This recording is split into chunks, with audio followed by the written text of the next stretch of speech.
Hey, I'm Chloe with Stagebuddy.com. Today we are interviewing Tally Melnick, writer, producer and performer of her one-woman show at Frigid New York Festival. So Tally, what inspired you to write about your show?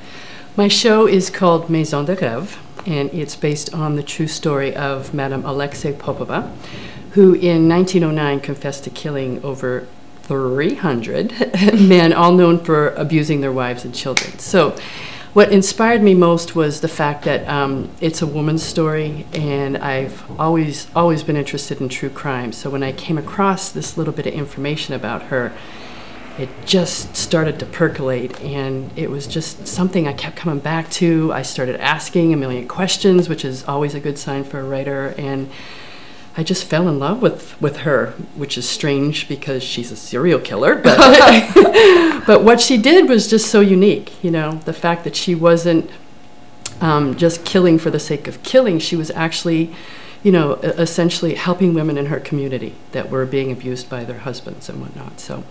And did she get caught in the end? She did, as a matter of fact. So she, according to the information and the research that I did, as it turned out, it was one of her clients that ultimately got a guilty conscience and went to the authorities.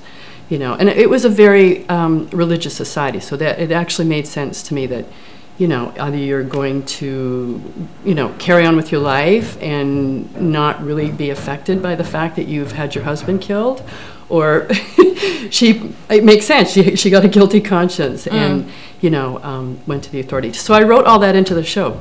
Okay, yeah. And as an audience member, it sounds like a very dark piece. What would an audience member get from the show?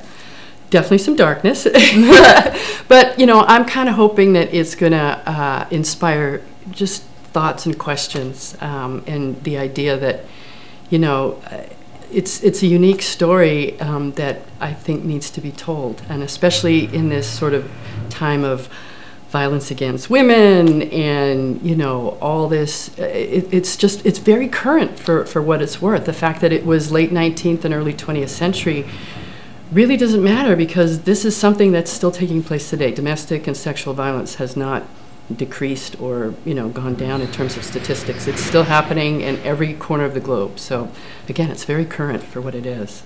Okay, well, thank you very much.